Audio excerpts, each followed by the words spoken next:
Morning broke over Norfolk Naval Base with a soft Atlantic haze.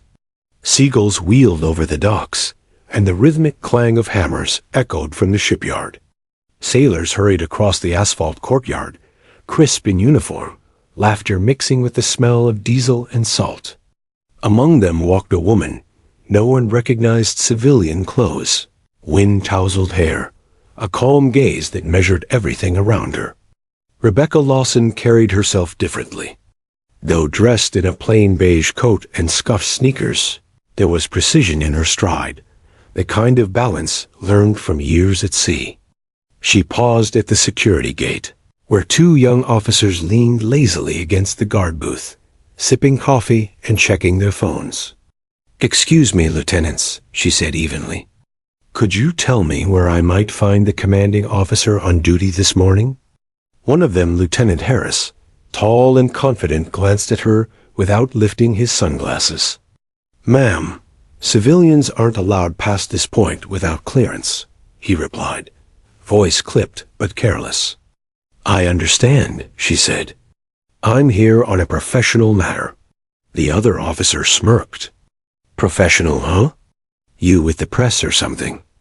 We've already had enough reporters poking around after that training mishap." Rebecca's expression didn't change. "No, I'm here to observe," she said simply. "I wanted to ask a few questions about discipline procedures and the code of conduct among junior officers." That drew laughter. Harris shook his head. "Lady, we don't give lectures. You want interviews? Go talk to public affairs. We've got real work to do." The words stung no one, but revealed everything about them. Lawson noted the arrogance, the casual dismissal, the unearned superiority. It was the same tone she'd heard decades ago, when she'd first worn a Navy uniform and been mistaken for a secretary instead of an ensign. Still calm, she continued, "I see. And do you believe respect is earned only by rank or by how you treat others?" Harris lowered his coffee cup and looked her over, irritation rising. "You come here unannounced, wasting our time, and start throwing philosophy at us? Ma'am, you have no idea what it means to serve." Lawson tilted her head slightly. "Perhaps. Remind me, what does it mean to serve?" The question caught him off guard. The younger officer chuckled nervously.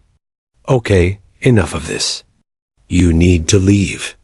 This is federal property." Rebecca took a slow breath, feeling the Atlantic breeze against her face. "I will," she said softly. She turned to go, but before she could take a step, Harris muttered under his breath, "Crazy civilian," and spat onto the ground near her shoe. The sound was sharp. For a heartbeat, time stopped. The other officer winced, suddenly unsure.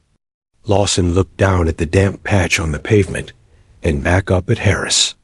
Her eyes steady, gray, unreadable, locked onto his. No anger, no outrage. Only disappointment that cut deeper than any shout could. "Noted," she said quietly. Something in her tone measured, commanding, made both men straighten instinctively, though they didn't understand why. She turned and walked away, her silhouette framed by the rising sun. Around her, the base buzzed on, oblivious to the small act that would soon echo through every corridor of command. Down the road, Lawson entered a small cafe frequented by sailors. She ordered black coffee and sat near the window, watching the base from a distance. On the table lay a slim leather folder embossed with the Navy's crest. Inside was a sealed letter, her official orders of command, naming her as the new Admiral assigned to Norfolk Base, effective that very morning. She smiled faintly, not from triumph, but from reflection. Years of service had taught her the subtle tests of leadership. Respect wasn't guaranteed by a uniform or medals. It was revealed when no one thought they were being watched.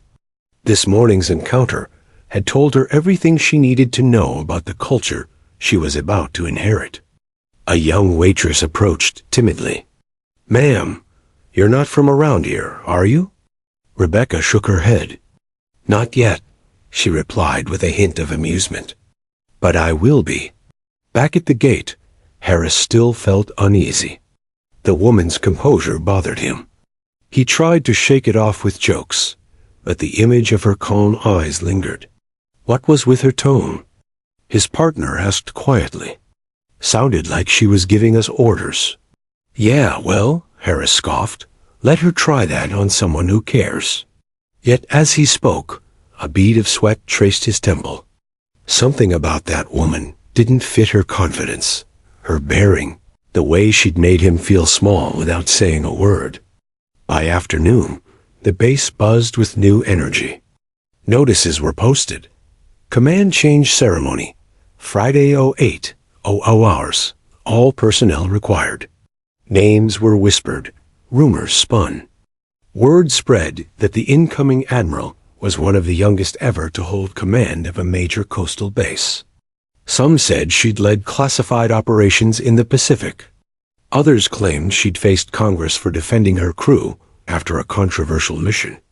Probably another desk officer, Harris muttered when he saw the bulletin. They love promoting politicians these days. His partner frowned. A name, Rebecca Lawson. Sounds familiar. Harris shrugged. Never heard of her. That evening, as the sun sank low, Admiral Lawson returned quietly to the base, this time in full uniform. Her silver stars gleamed under the fading light. The sentry at the gate nearly snapped to attention before realizing who stood before him. Word had spread fast. Whispers chased her footsteps through the corridors. She passed the very spot where Harris had stood that morning. The concrete still bore a faint stain, washed thin by wind and dust. Lawson paused, her gloved hand resting lightly on the gatepost. The wind carried the sound of distant waves. She thought of all the times she'd been underestimated, how every insult had forged her resolve a little stronger. Tomorrow, she would stand before them as their commanding officer. But tonight, she simply watched the ships rocking gently, the sailors laughing on the pier, unaware of the lesson waiting for them. Later, in her temporary quarters, she opened her personal log and began to write, Day 1, arrived Norfolk. Observed lapses in professionalism at entry point. Initial impression, culture favors hierarchy over humility. Objective, rebuild respect earned, not demanded. She closed the notebook and looked out the window. The base lights shimmered like stars reflected on dark water. They'll learn, she whispered. Not through fear, but through example. Meanwhile, Harris couldn't sleep. He replayed the encounter in his mind. The woman's words noted echoed like a warning. Something told him he had made a mistake that would come back to haunt him. Yet he couldn't guess how soon it would. He stared at the ceiling, the whir of the fan masking his uneasy thoughts. Somewhere deep inside, for the first time since joining the Navy, he felt ashamed without knowing why. The next morning dawned bright and clear. Trucks moved supplies across the dock, sailors saluted officers passing by, and a sense of expectancy filled the air. Rumor had it the new Admiral would inspect every division personally. Some joked. Others worried. Harris buttoned his uniform, still yawning. Probably another pencil pusher, he told himself. They'll be gone in a month. But as he walked across the courtyard, he noticed something strange. Every flag raised to full mast, every deck spotless, every officer unusually alert. The atmosphere buzzed with anticipation. Then came the announcement over the intercom. All personnel to the main hangar for command change ceremony. Immediate assembly. Harris adjusted his cap and joined the line, unaware that the stranger he'd mocked was about to step onto the podium, her name etched forever into the base's history and his own. By sunrise, Norfolk Naval Base was alive with restless talk. Word of a mysterious civilian woman who had wandered onto the grounds the day before was spreading faster than the morning coffee. Some said she was a journalist snooping for a scandal. Others joked she was an inspector sent by Washington to cut funding. Lieutenant Harris, the man at the center of the rumor, leaned against a steel railing, recounting his version of events to a small circle of amused sailors. "Yeah, she just showed up asking dumb questions about respect and discipline," he said with a grin. "Probably some activist or blogger. I told her to get lost." One of the younger men whistled. "Heard you actually spat at her feet, sir. That true?" Harris chuckled. "Just a little attitude adjustment," he said, waving it off. "You gotta put people in their place when they forget this is a military base, not a talk show." The men laughed, but not everyone joined in. Ensign Rivera, barely a year out of the academy, frowned. "Still, sir, what if she wasn't just anyone?"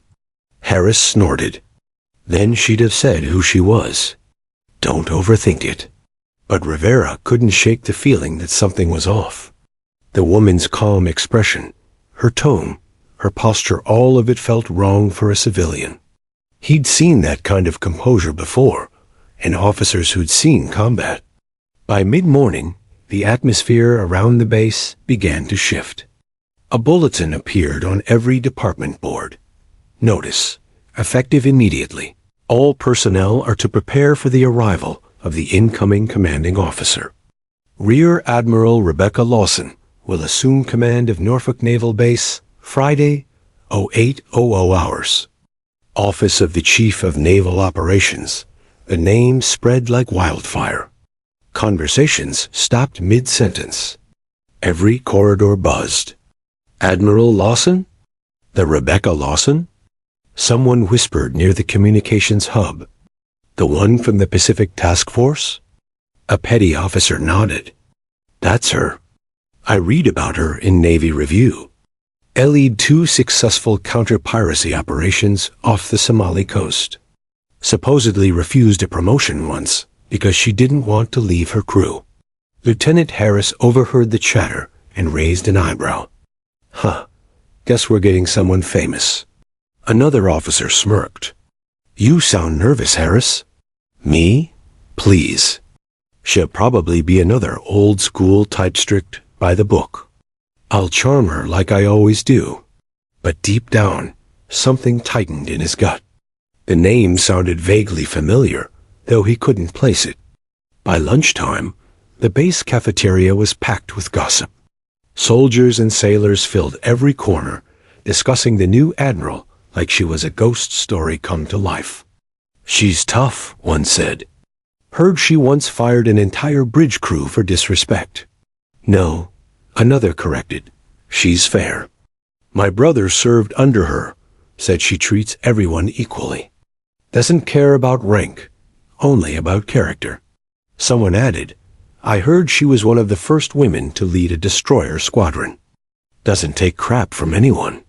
Every tale added to her legend, but no one could agree on what she actually looked like. Some said she was tall and commanding, others swore she was quiet and unassuming. The contradiction only made her seem more formidable. Meanwhile, inside the administrative wing, the base commander, Captain Harold Stenson, was on edge. He'd served under dozens of admirals, but none with the reputation of Rebecca Lawson.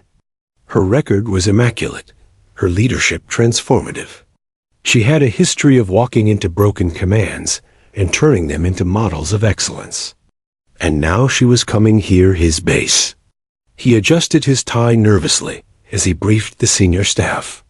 "Let's make something clear," he said. "Admiral Lawson doesn't tolerate arrogance. She's known for catching people off guard. Keep your units sharp. No slip-ups." Someone asked, "Sir, do we know her arrival schedule?" Stenson nodded. "Officially, Friday morning." "Unofficially?" He hesitated, remembering a rumor he'd heard from Washington about her habit of arriving early, unannounced, to observe her new command in secret. "Let's just say she might already be watching." The room fell silent. Harris laughed nervously. "Come on, sir.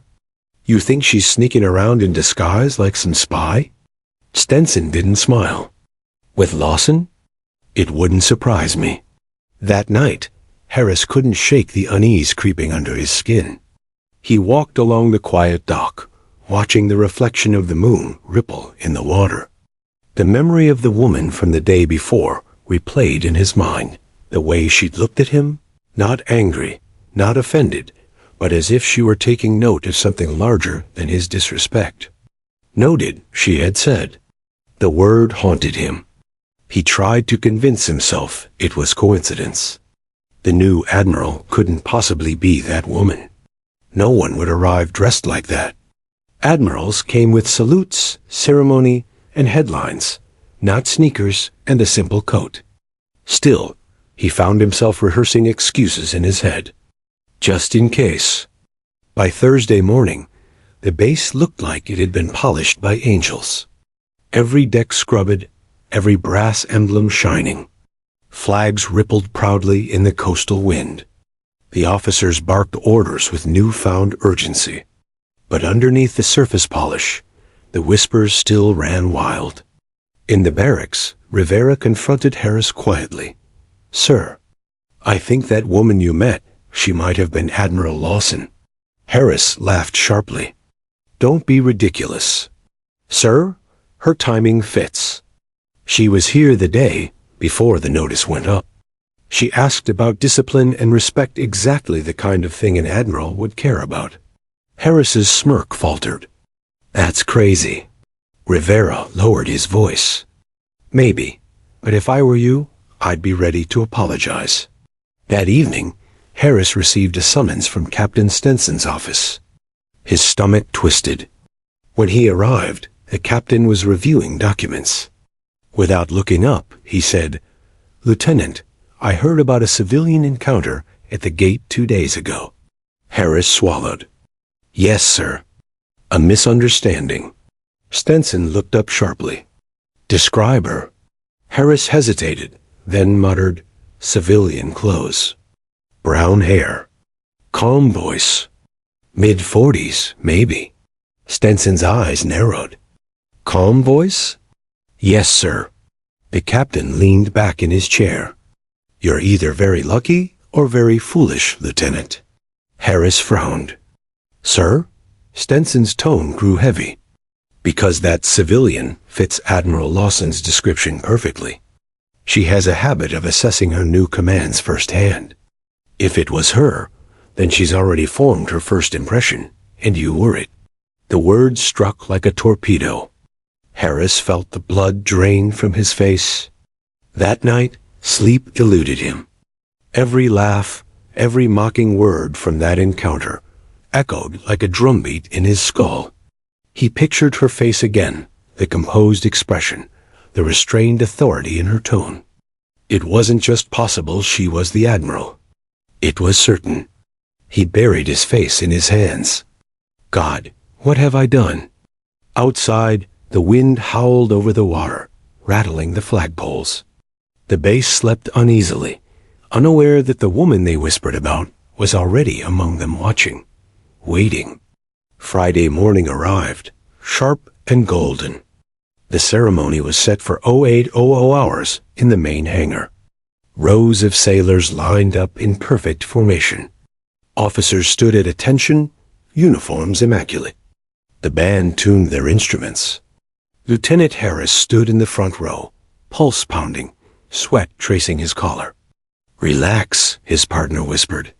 "She won't even notice you." But Harris didn't respond. His eyes were locked on the podium. The loudspeaker crackled. "Ladies and gentlemen, please welcome your new commanding officer, Rear Admiral Rebecca Lawson." Every head turned. And there she was, the woman from the gate.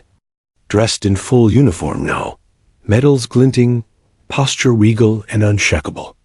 The hangar went utterly silent as she stepped forward, her gaze sweeping across the assembled ranks. When her eyes met Harris's, he felt the ground disappear beneath him.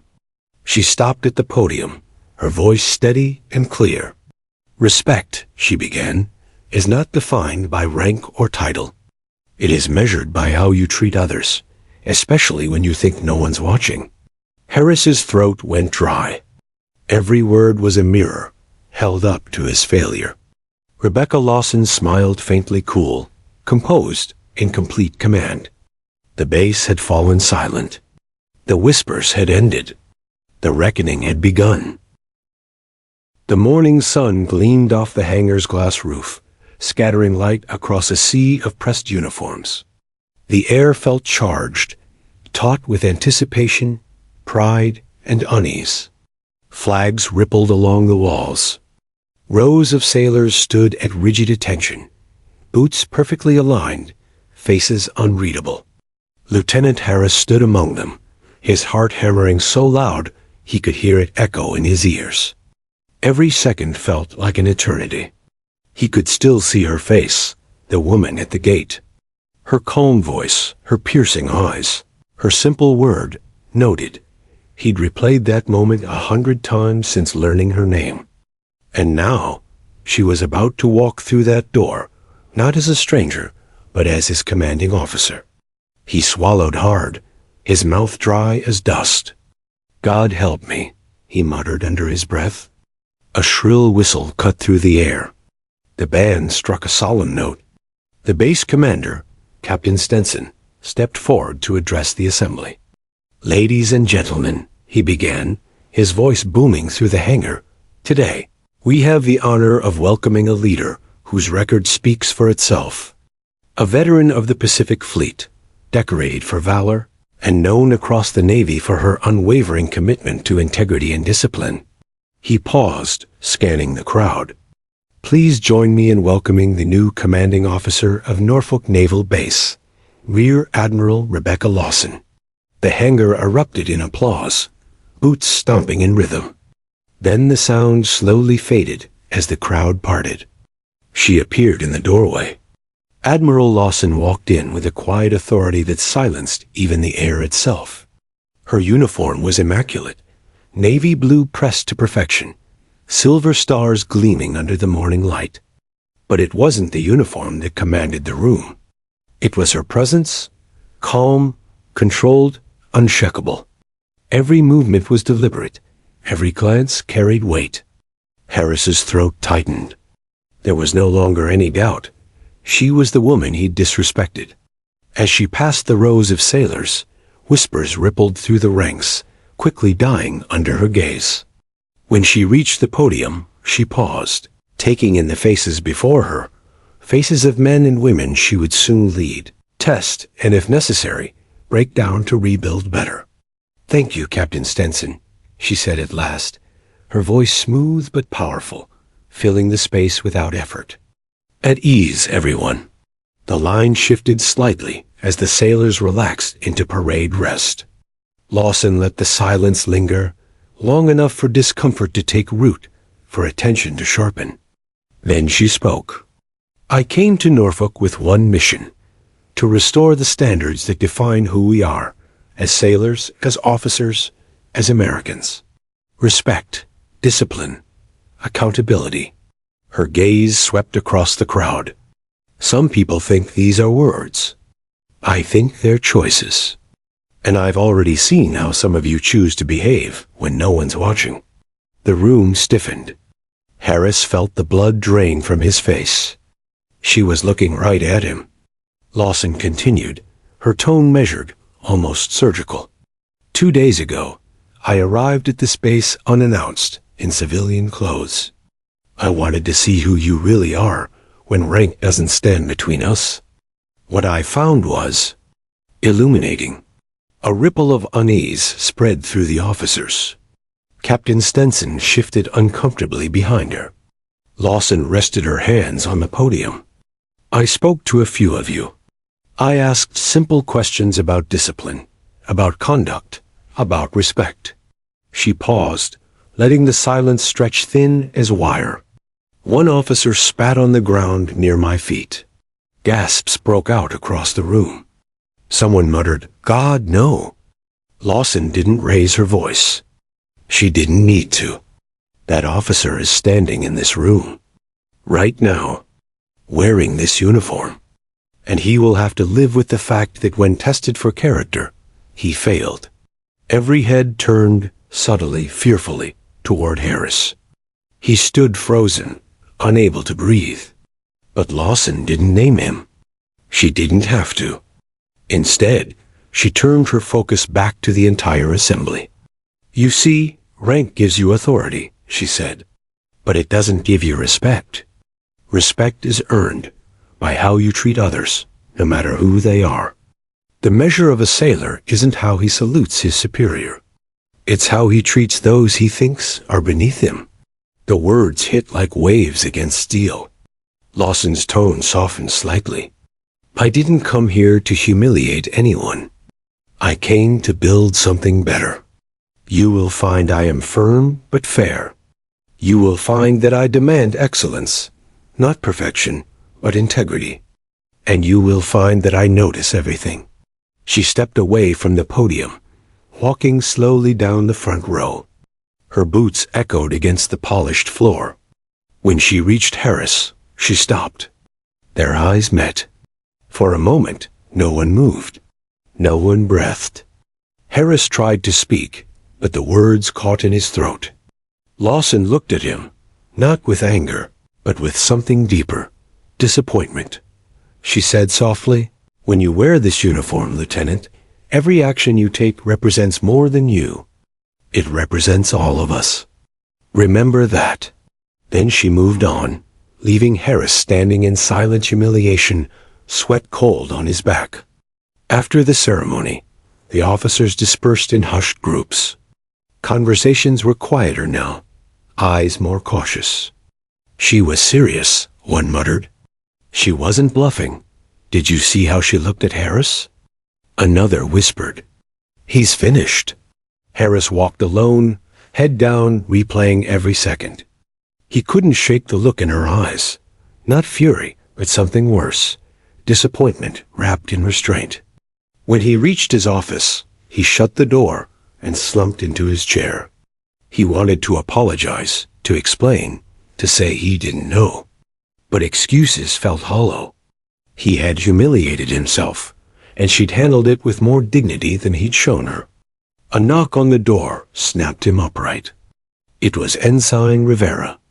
"Sir," Rivera said cautiously, I wanted to say that was brave of her. To face the whole room like that." Harris forced a weak smile.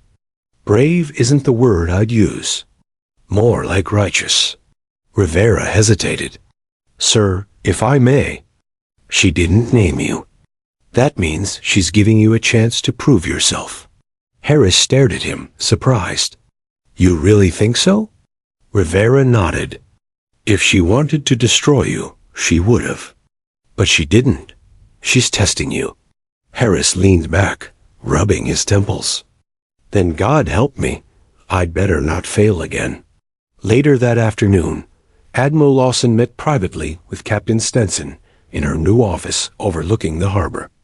The room smelled faintly of salt and fresh paint. "Rough first impression," Stenson said carefully. Lawson smiled faintly. "First impressions are the point. Now they know who's watching."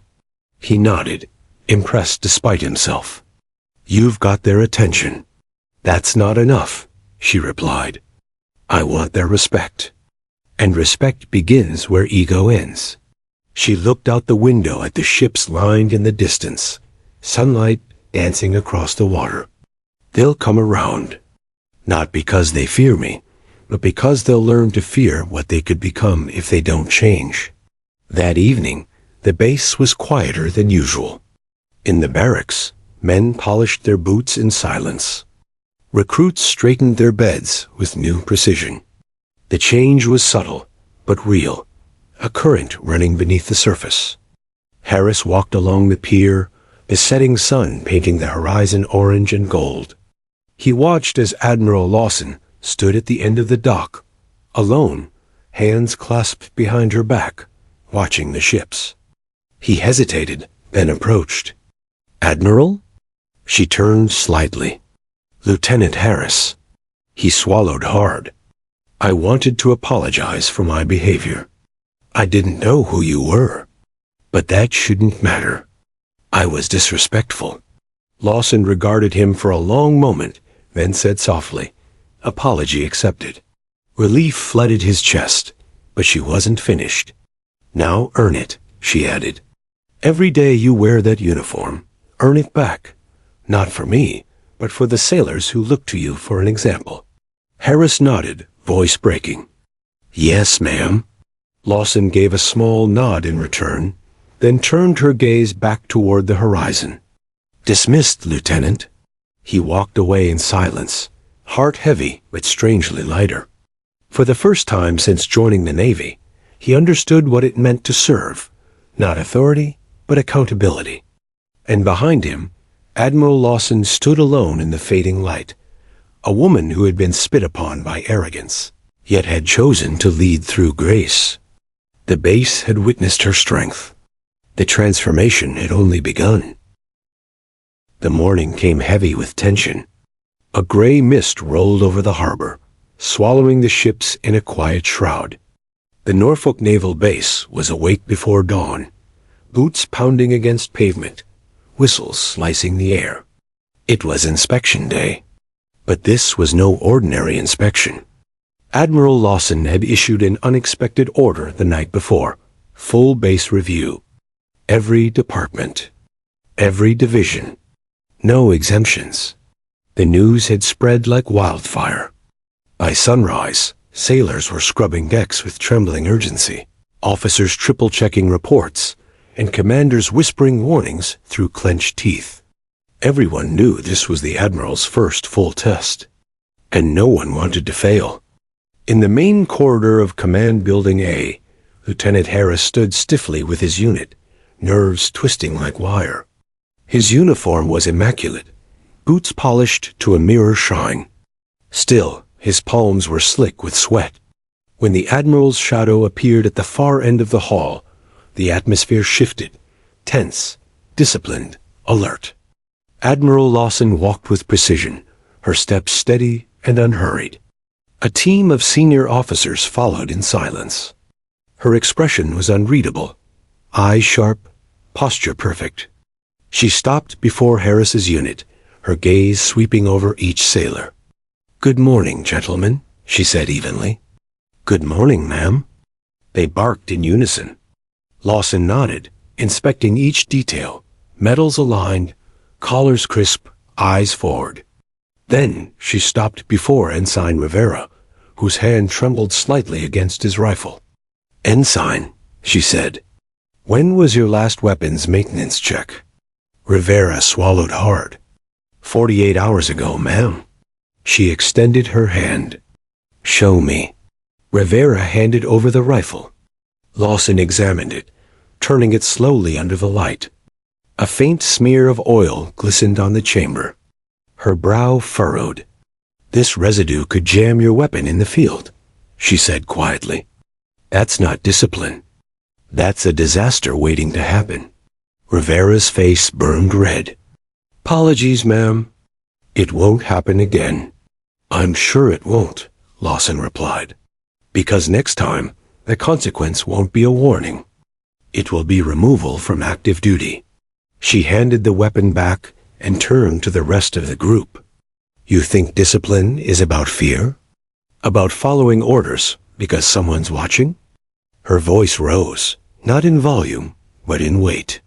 "Discipline is about responsibility, to your country, to your comrades, to yourselves.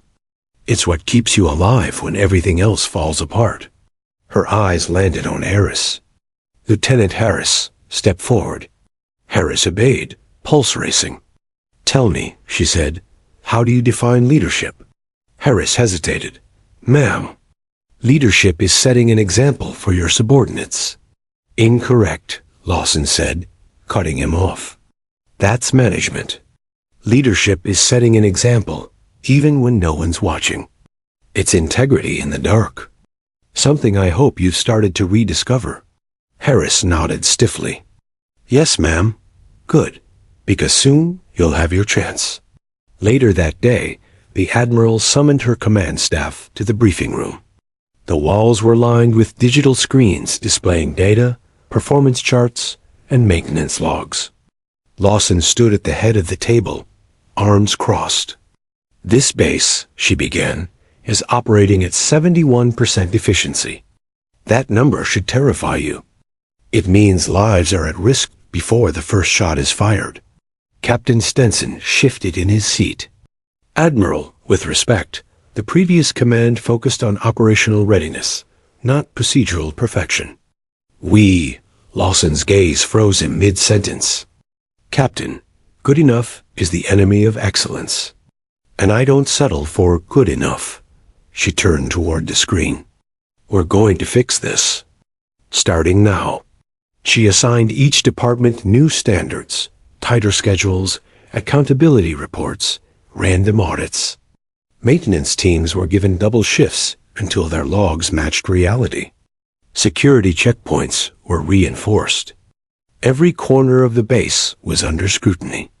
Some officers grumbled under their breath. Others exchanged uneasy glances. Lawson noticed and smiled faintly. If this makes you uncomfortable, she said, that's good. Growth never happens in comfort. The days that followed were brutal. Officers were pushed to their limits. Inspections at dawn. Drills under rain. Reports due by midnight. Lieutenant Harris barely slept. His unit was responsible for supply chain management, and Lawson's new system demanded full accountability for every crate, every bolt, every bullet. One night, while cross-checking manifests, Harris found a discrepancy. Missing medical kits. 2 crates gone. No signatures, no trail. He froze. This wasn't an oversight. It was a cover-up. He could report it directly to Lawson. But that meant exposing his own division, risking his career and reputation. The old Harris would have buried it. But now, he straightened his back. No, he muttered. Not this time. He opened a new report file and typed, Subject, Unauthorized Supply Removal. Immediate attention required. From LT, Marcus Harris to Rear Admiral Rebecca Lawson. He hesitated one last second, then hit send. The next morning, Harris was summoned to Lawson's office. When he entered, she was standing by the window, reading his report. Sunlight poured across the desk, glinting off the metals pinned to her chest. 2 missing crates, she said without turning. That's over $12,000 worth of medical supplies. Yes, ma'am, Harris replied. You realize this implicates your department? Yes, ma'am. And you still filed it? Yes, ma'am. Finally, Lawson turned to face him. There was no anger in her expression, only measured approval. Integrity under pressure, she said quietly. That's the first sign of a real leader. Harris felt a strange mix of pride and relief. I've ordered an investigation, Lawson continued. If we find negligence or theft, consequences will be severe. But you did the right thing. Thank you, ma'am. She nodded. Don't thank me. Just keep doing it. 2 weeks later, the investigation exposed a small smuggling ring, 3 enlisted men diverting supplies for private resale. It was Harris's report that cracked it open. Lawson made no grand announcement. No speeches. Just swift, quiet justice. The guilty were arrested, dishonorably discharged, and replaced by officers chosen for their records of integrity. Word spread across the base like wildfire. The message was clear. Admiral Lawson saw everything. By the 3rd week, something had changed. The laughter in the mess hall wasn't nervous anymore. It was proud. Sailors stood taller. The morning drills were sharper. Respect wasn't forced. It was earned. Even the walls of the base seemed to hum with purpose. Captain Stenson met Lawson one afternoon on the observation deck, watching recruits march below. You've transformed this place, he said. Not yet, she replied. But they're starting to believe again. In the uniform, in themselves. Stenson smiled faintly. And in you. Lawson didn't answer. Her eyes stayed on the sailors below, steady and thoughtful. I'm not here to be liked, Captain. I'm here to make sure every person who serves here never forgets what honor feels like. That night, under the dim glow of the barracks, Harris wrote a letter to his sister. You wouldn't believe the change here. It's like she breathed new life into us. The Admiral, she's tough but fair.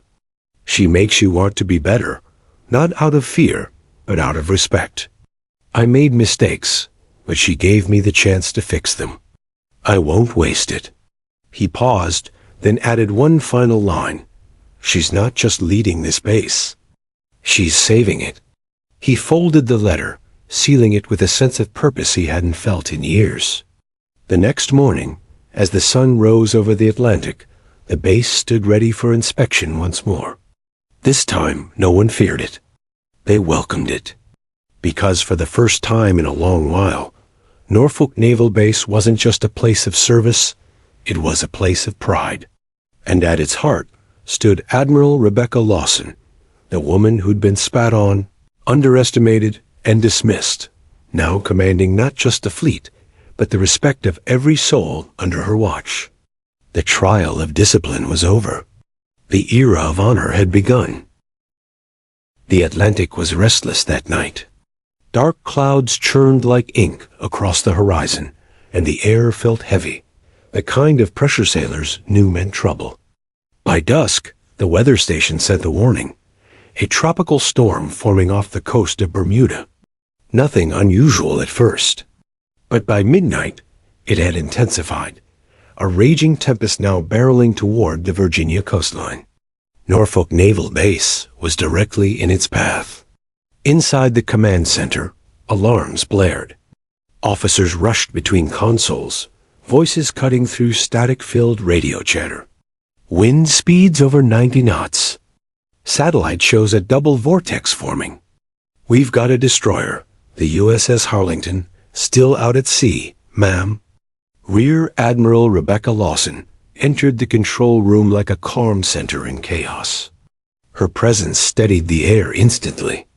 Status report, she said. Captain Stenson stepped forward. The Harlington is caught in the outer bands of the storm. Power loss reported. Communications unstable. How far? 80 miles southeast, Admiral. They're running behind. Lawson didn't hesitate. Scramble the rescue fleet. Notify the Coast Guard and activate emergency protocols. I want every available ship on standby within 30 minutes. Stenson frowned. Ma'am, the storm's intensifying faster than expected. Launching in those conditions could, Lawson's eyes hardened. Could save lives, Captain. We don't abandon our own. Yes, ma'am. Within the hour, the base transformed into a hive of precision and urgency. Sirens wailed. Crews in rain-soaked uniforms secured vessels, fueled helicopters, and ran final equipment checks. Lieutenant Harris stood on the pier, waves crashing violently against the hulls. His heart pounded beneath his rain poncho. We're really doing this? He asked Ensign Rivera, who was strapping gear onto a rescue boat. Rivera grinned nervously. If the Admiral's leading, I'm following. She hasn't steered us wrong yet. Harris looked toward the command tower where Lawson stood overlooking the chaos, clipboard in hand, headset pressed to her ear. Even under sheets of rain, she looked unshakable.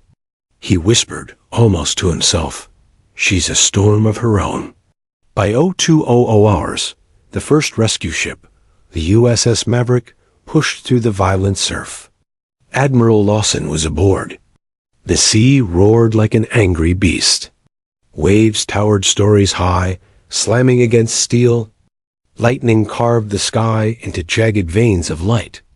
Maintain heading 0-8-7. Lawson commanded through the radio. The helmsman gritted his teeth.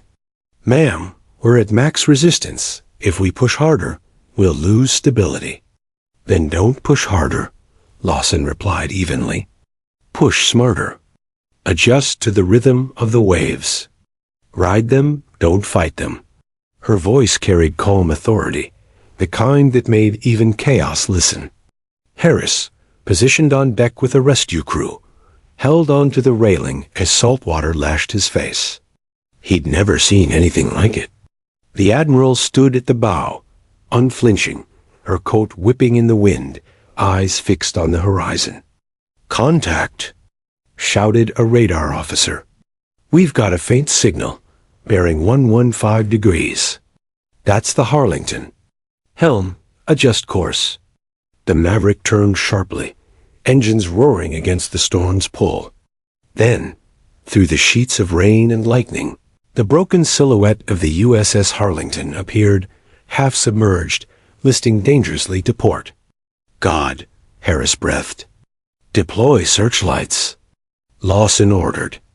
"Prepare boarding teams." The next minutes were chaos. Lines were fired. Boats launched into the raging surf.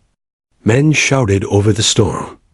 Every flash of lightning revealed faces, pale, determined, terrified. Harris was among the first boarding crew.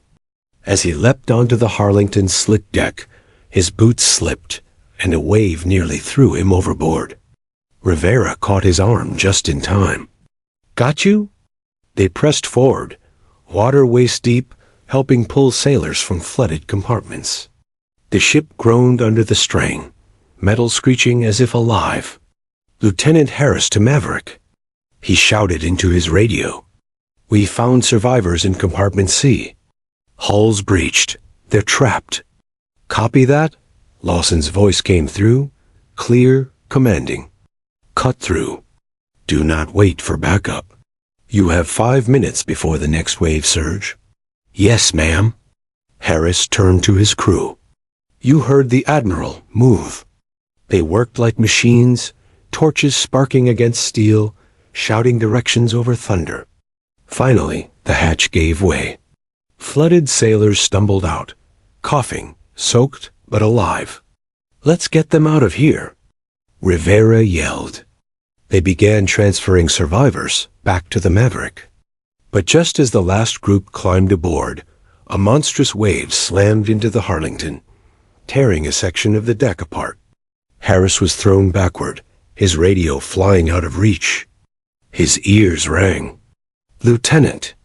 Rivera screamed. "I'm fine," Harris shouted back, struggling to his feet. "Go, get them clear." But as Rivera leapt toward the rope ladder, a massive steel beam snapped loose above him. Harris didn't think. He just moved. He shoved Rivera aside, just as the beam crashed down, striking Harris across the shoulder and pinning him against the deck. Pain exploded through him. He couldn't move. Water was rising fast. On the Maverick, Lawson's radio crackled with static. "Risen down. Trapped, flooding, need, then silence." Her eyes narrowed. "What's his last location?" "Forward deck of the Harlington, ma'am." Lawson didn't hesitate. "Launch Rescue Team 2. I'm going with them." Stenson grabbed her arm. "Admiral, with respect, you can't risk yourself out there. Let the men handle it." She looked at him, unblinking.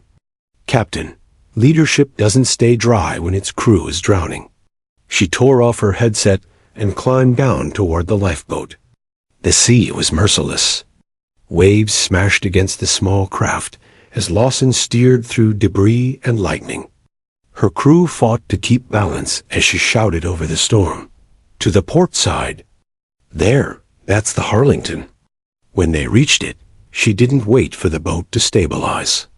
She jumped, boots hitting steel with a splash. "Harris!" she shouted. Lieutenant Harris responded. A weak voice answered, "Here." "Admiral." She found him pinned under the twisted beam, blood seeping through his sleeve. Rivera knelt beside him, desperate. "We can't lift it," Rivera yelled. Lawson scanned the wreckage, thinking fast. She spotted a hydraulic cutter floating nearby. "Use that." Together, they maneuvered the cutter under the beam, sparks flying as they sliced through steel.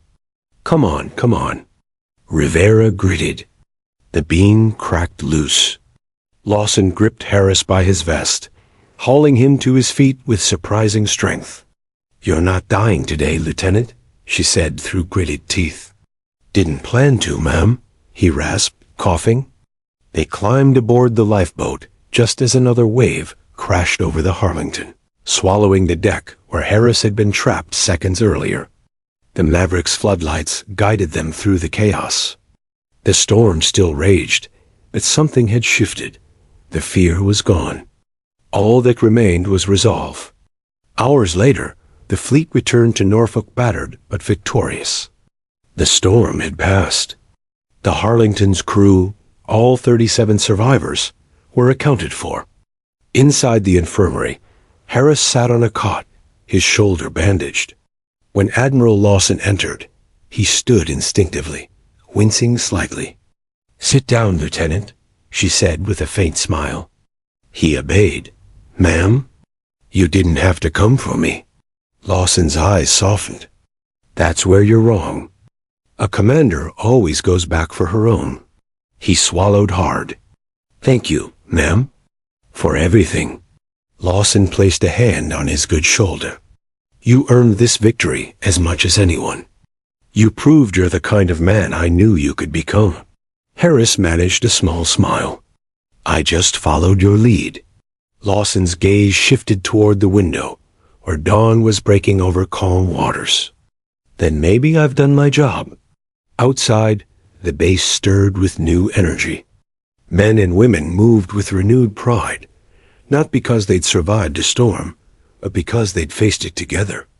Admiral Lawson stood on the pier as the sun rose, the sea glistening gold once more. For a moment, she allowed herself a rare smile. The storm had tested them, and they had prevailed. But deep down, she knew this was only the beginning. The sea had many tempests left to come. And so did life. The morning after the storm, Norfolk Naval Base was eerily quiet. The Atlantic shimmered gold under the rising sun, waves lapping gently against the docks as if nothing had happened. But beneath the calm surface, tension simmered.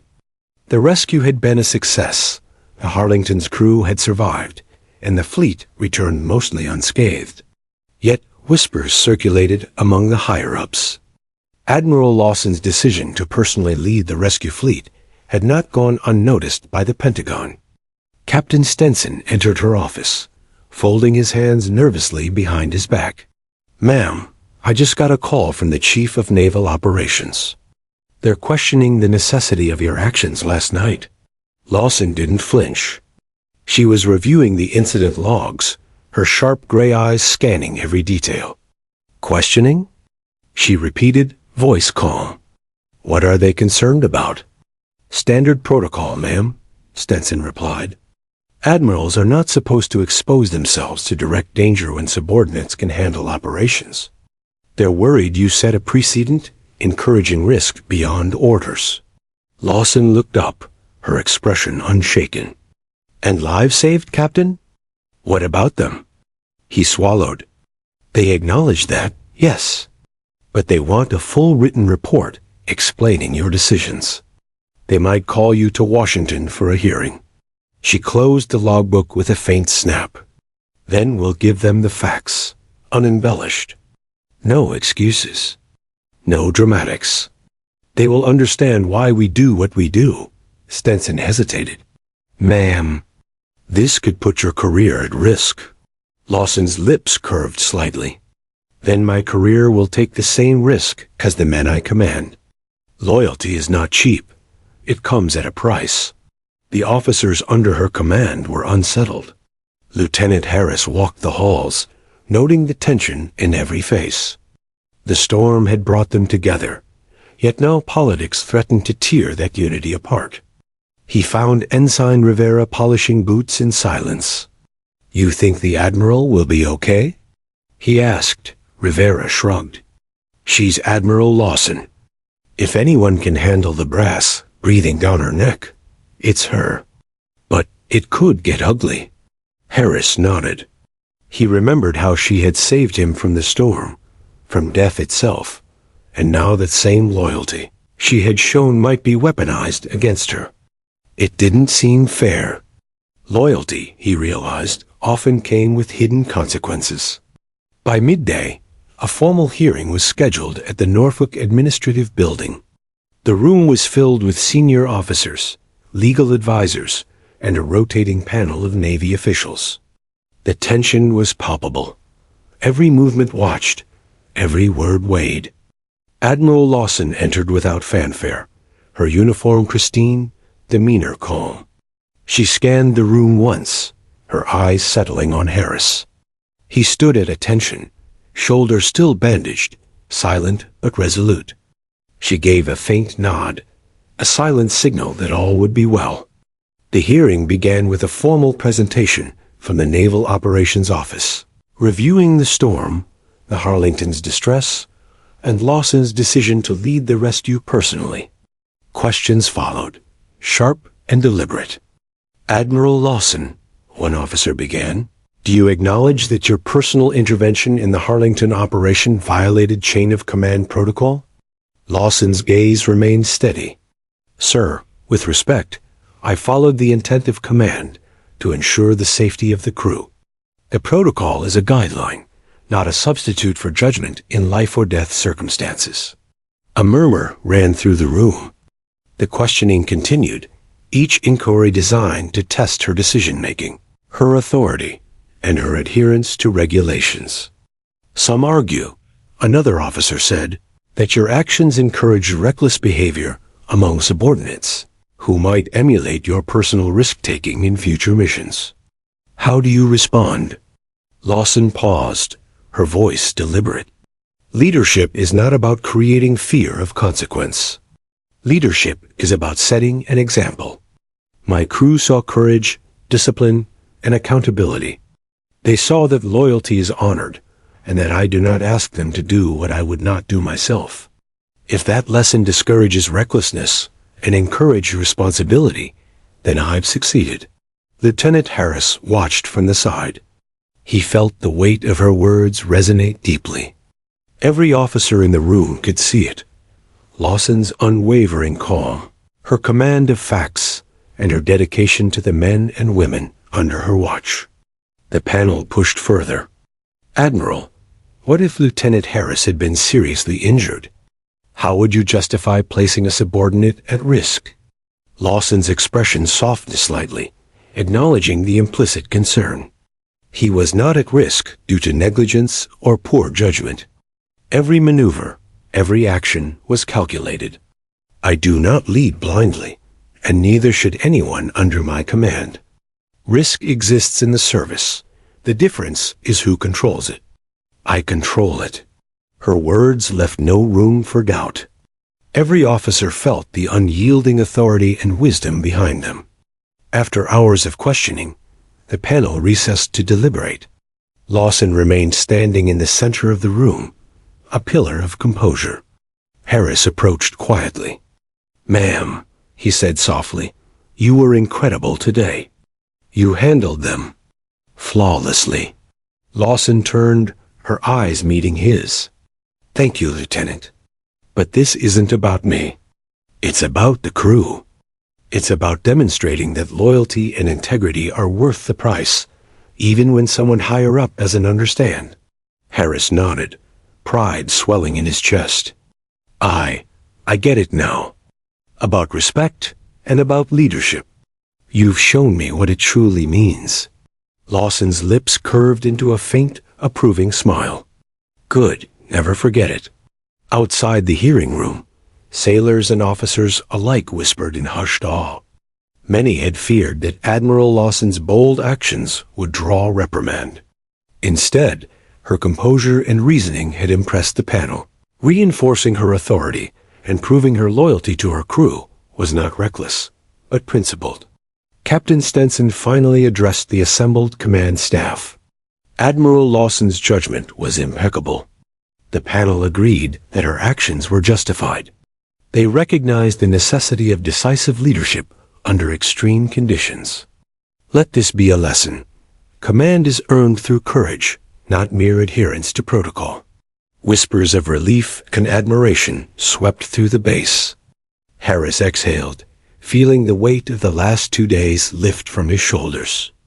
That evening, Lawson convened a meeting of her senior officers. The storm had passed, but its lessons remained.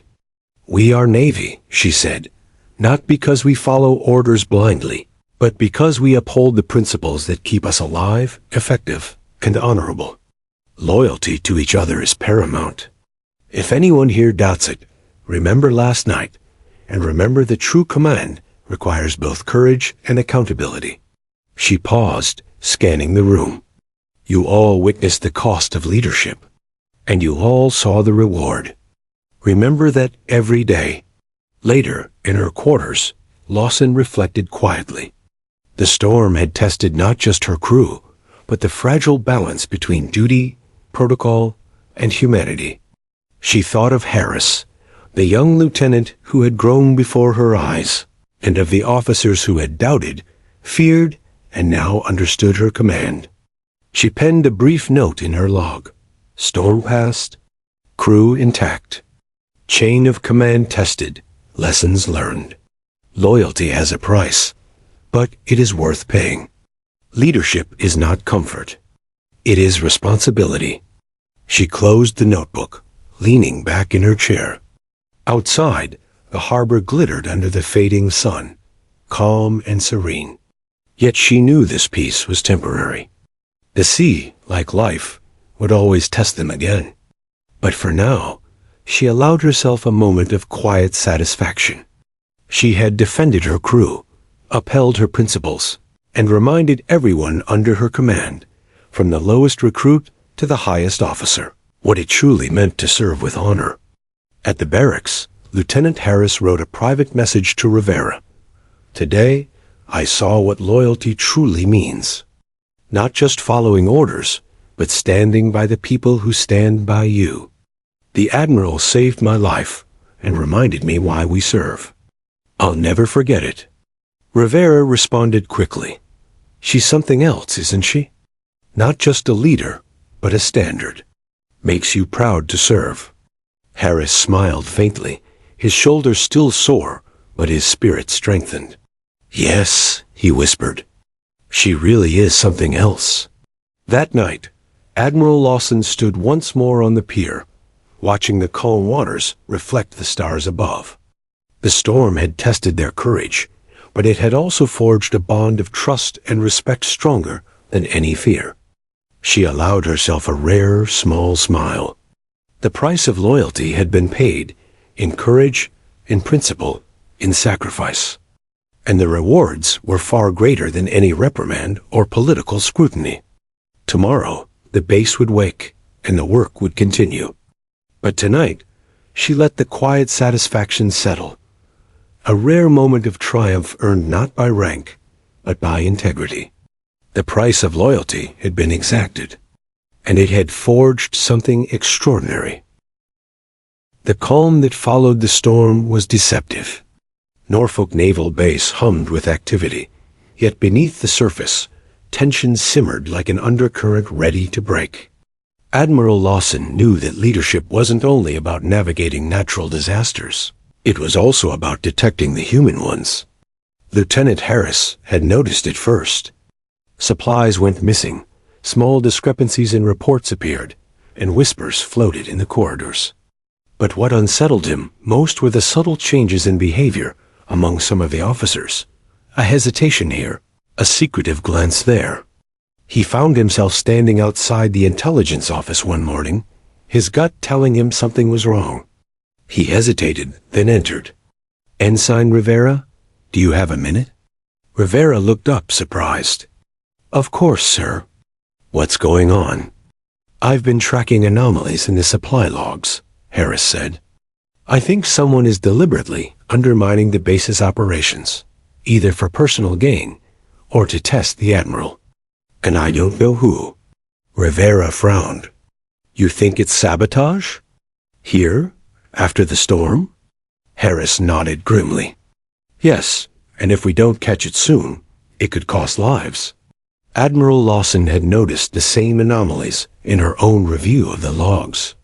She had a quiet confidence that guided her, a certainty built on years of experience. By midday, she called a meeting with her senior staff. "Something is amiss," she said, her tone calm but unyielding. "We were tested by the storm, and we prevailed. But now, the test comes from within. Someone here has been violating trust, and I intend to find out who." The room went silent. Even Captain Stenson's usual confidence wavered under the weight of her gaze. Lawson continued, "I don't make accusations lightly, but I will not allow betrayal to undermine the integrity of this base or the lives of those who serve here." Harris felt a chill run down his spine. Betrayal wasn't just dishonorable.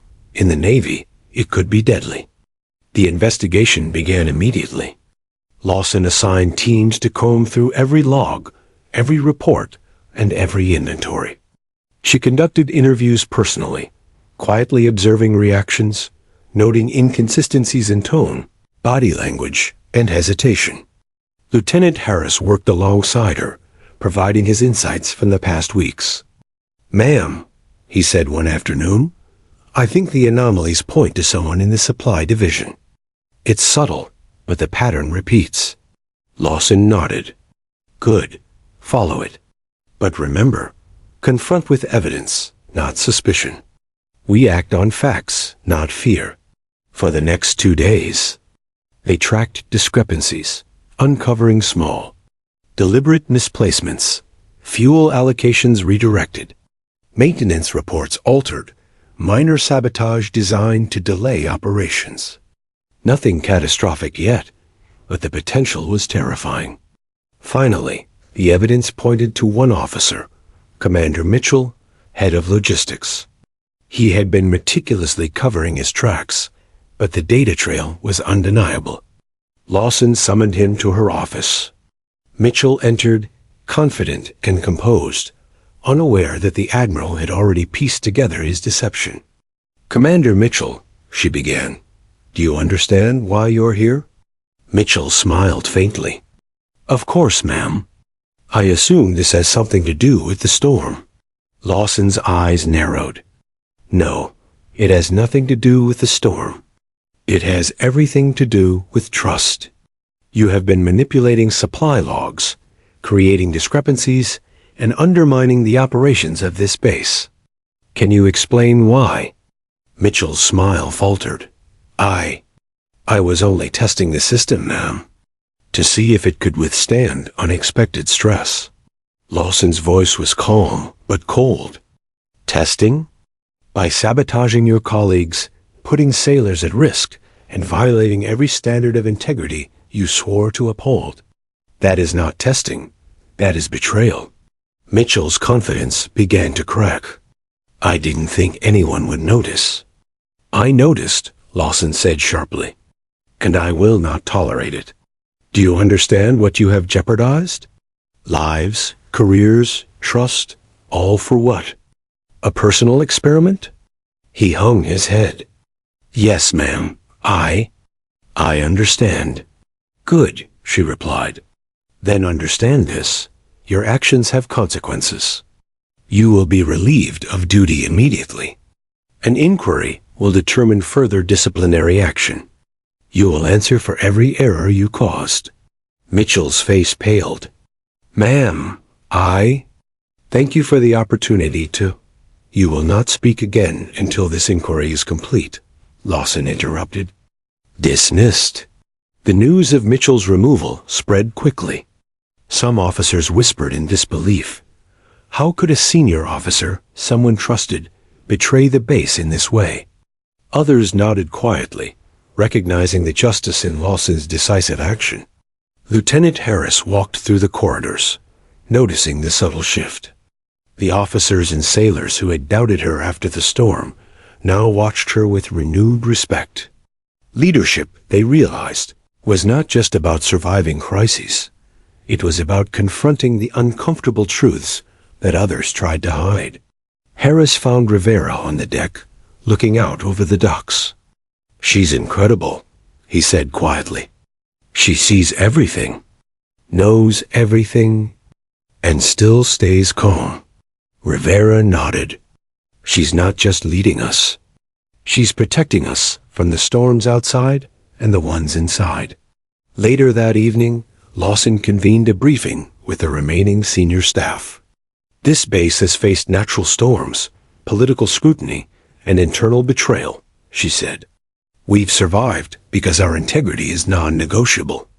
Trust is earned, and when it's broken, accountability is enforced. Let this be clear. Anyone who undermines this command will face the consequences without exception. Captain Stenson, who had been skeptical at first, finally spoke. Ma'am, your leadership has transformed this base. Even in the face of deception, your focus never wavered. We're stronger because of it. Lawson gave a faint, approving smile. Good.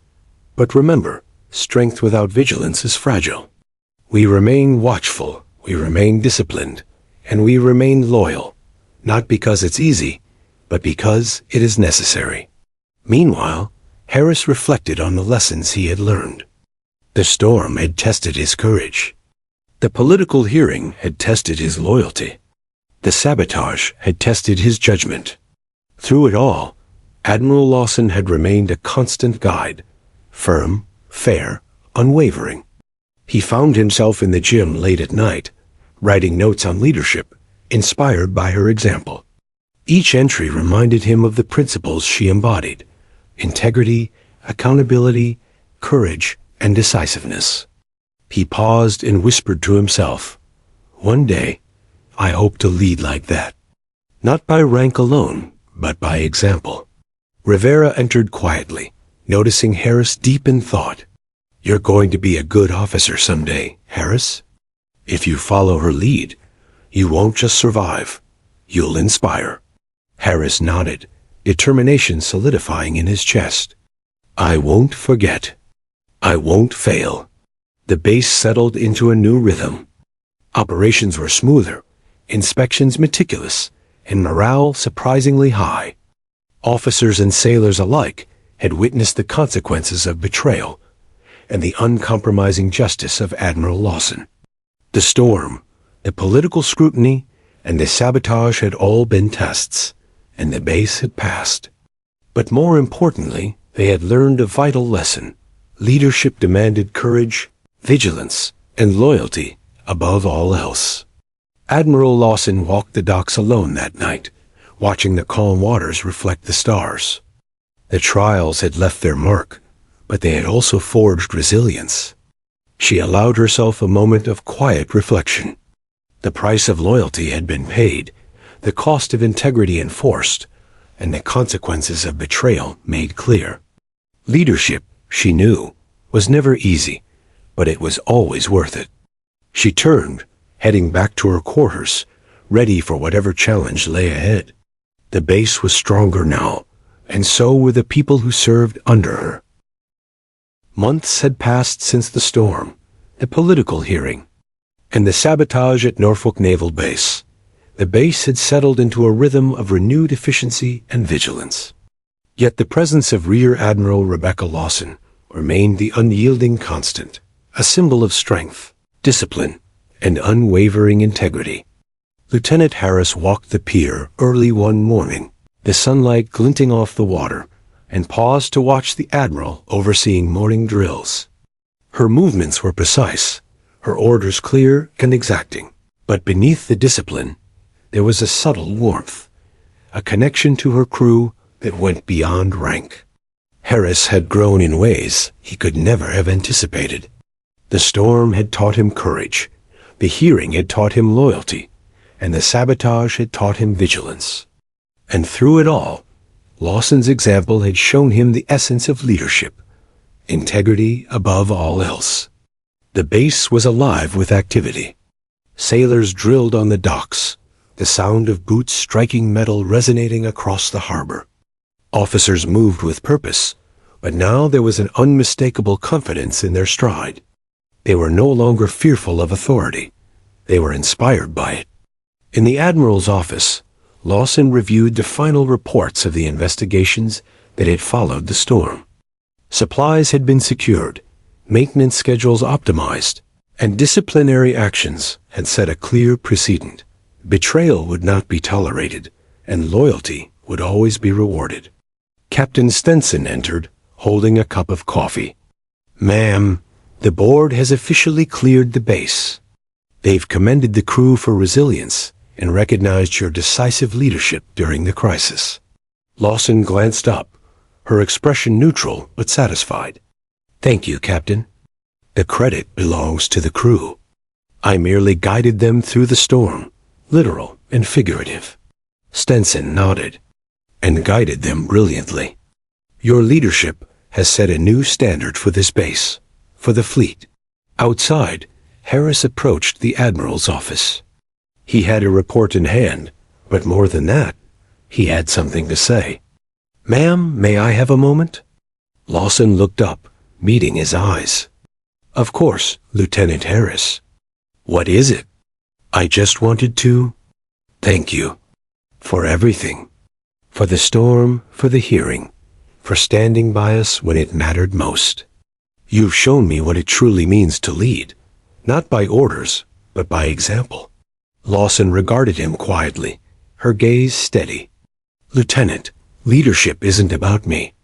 It's about the people under your command. You've learned the lessons well: courage, accountability, and integrity. Keep them, and you'll inspire those who serve under you." Harris nodded, determination hardening in his chest. "I will, ma'am. I promise." Lawson allowed a faint smile. "Good, that is all I ask." The weeks that followed saw the Admiral implement lasting reforms at Norfolk. Training programs were updated to include lessons from the storm and the sabotage. Protocols were strengthened without stifling initiative. Officers were encouraged to act decisively, but always with integrity and accountability. Harris and Rivera took active roles in mentoring newer recruits, passing on not just technical knowledge, but the values Admiral Lawson had instilled in them: courage under pressure, loyalty to one another, and unwavering integrity. Even the most skeptical officers had come to respect her, some quietly acknowledging that her methods were unconventional, but undeniably effective. One afternoon, Lawson convened the entire base for a ceremonial inspection. Sailors stood in perfect alignment, officers at attention, and the sense of pride was palpable. The wind carried the sound of boots striking in unison across the pier, and for a moment, the base felt like a single organism, disciplined, strong, and united. Lawson walked along the line, her eyes scanning every face. She paused occasionally, offering a nod or a word of encouragement. Her presence alone commanded respect, but it was the fairness in her judgment and the unwavering commitment to her crew that inspired loyalty. Harris watched her, thinking back to the night of the storm, the fear, the adrenaline, the realization that she would never abandon them. That memory had become a guiding principle for him, a blueprint for what he aspired to become. Later, the Admiral addressed the assembled crew. Her voice was firm but warm, carrying over the rows of sailors and officers. "You have endured trials, storms both literal and figurative. You have faced scrutiny, betrayal, and uncertainty. And you have prevailed, not because of me, but because of your courage, discipline, and loyalty to each other." She paused, letting the words settle. Leadership is not measured by orders given or ranks held. It is measured by the lives you protect, the trust you honor, and the integrity you uphold, every day, in every decision, no matter how small. The crowd stood in silent respect, absorbing the weight of her words. That evening, Lawson walked the pier alone, the setting sun casting long shadows across the water. The base was quiet, a stark contrast to the chaos of the storm months before. She allowed herself a rare moment of reflection. The journey had not been easy. She had been underestimated, spat upon, doubted, and challenged, but she had endured. She had guided her crew through peril, defended them against political scrutiny, and confronted betrayal within their ranks. Each trial had reinforced the principles she held dear. And now, as the lights of the base twinkled in the distance, she realized that her true legacy was not in the medals she wore or the rank she held. It was in the people she had inspired, in the courage, loyalty, and integrity that would continue long after she left. Lieutenant Harris joined her on the pier, quiet but present.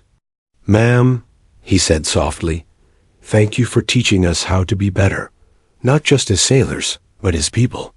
Lawson nodded, eyes on the horizon. "The lesson never ends, Lieutenant. Leadership is a lifelong responsibility. But I see that the future of this base is in good hands, hands guided by honor, courage, and loyalty."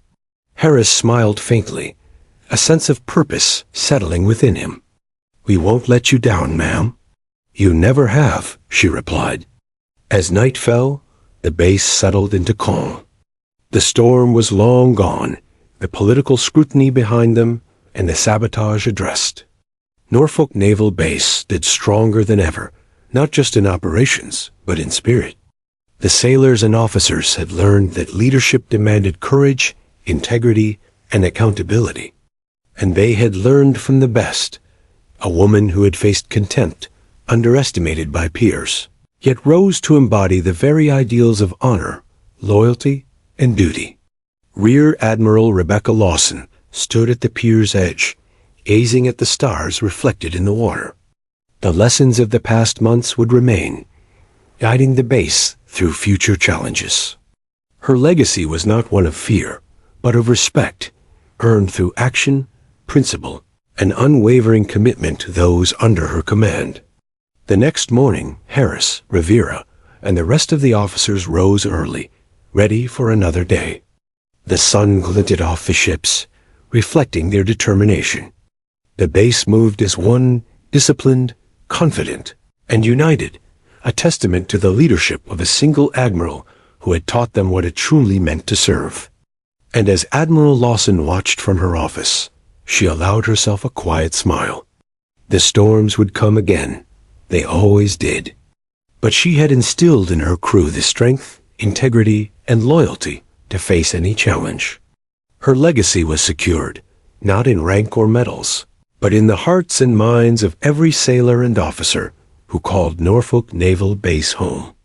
The Admiral had faced contempt, betrayal, and the fiercest of storms, and emerged victorious, leaving behind a foundation of courage and honor that would endure for generations.